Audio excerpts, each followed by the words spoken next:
वेद प्रकाश जी, जैसा हमने सुना है, हमने देखा भी है, बचपन से ही देखा है।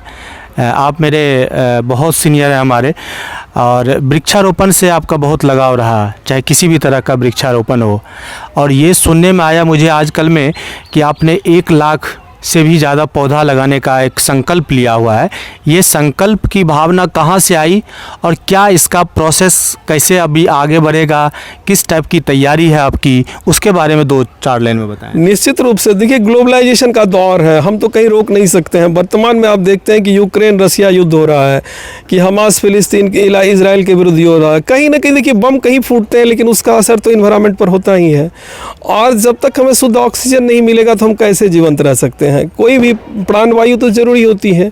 आप देखते होंगे कि जितने भी ग्रह हमें मिले हैं, जो इसके बारे में कि हम पढ़ते हैं, ज्योग्राफी में हो, फिजिक्स के अंतर्गत जो भी पढ़ते हैं, तो हमने देखा कि किसी ग्रह पे वृक्ष का अब नहीं देखता हूँ कि पाया जाता है। हमारे पृथ्वी में वृक्ष पाए जाते हैं और प्राणवायु भी हमारी वही है।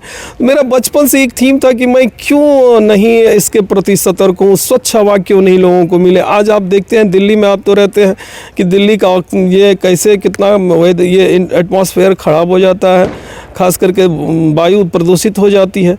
तो मैं कहता हूं कि मेन टू मेन जब भी कोई मेरे पास आते हैं तो मैं उनसे सिर्फ यही कहता हूं कि मैंने बचपन से ही मेरा जुड़ाव रहा है वृक्षारोपण से। आप एक वृक्ष अवश्य जाके लगाइएगा। अगर आप मुझसे मिले हैं तो मेरे नाम से, चाहे अपने नाम से, एक वृक्ष अवश्य लगाइएगा।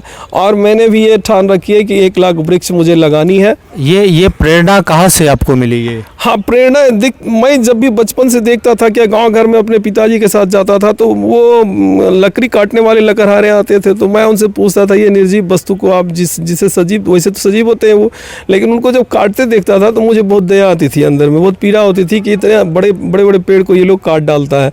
तो मैंने ठान रखी थी कि नहीं, मैं पेड़ लगाऊंगा, चाहे जो हो जाए, प्रकृति चाहे जो भी कर ले, लेकिन मैं पेड़ लगाऊंगा। और आज आप देखे होंगे कि मैंने बहुत सारे औषधीय पौधे भी लोगों के बीच में बांटा है, और कोरोना के टाइम में बांटा है। बहुत सारे औषधीय पौधे मैं बांटा हूँ। और फिलहाल अभी मेरा लक्ष्य क्या है कि फरवरी तक मैं सोच रखा हूँ कि 10,000 पेड़ मैं लगाऊंगा। और वो भी कहाँ लगाऊंगा कि जिस विद्यालय के परिसर में पेड़ नहीं है, तो मैं इसकी शुरुआत खास करके सहरसा जिले से ही करना चाहता हूँ।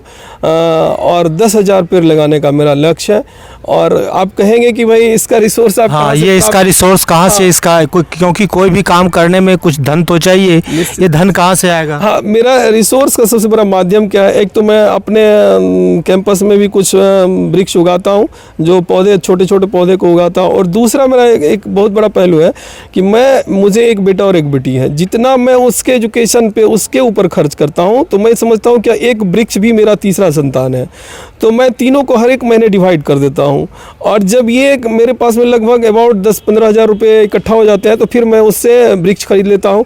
और अपने जो सभ्यता संस्कृति बैच के छात्र होते हैं, उनसे मैं सहयोग प्राप्त करके जहाँ जहाँ मुझे वृक्ष लगाने की होती है, तो वहाँ उनके साथ जा करके वृक्षारोपण करवाता हूँ।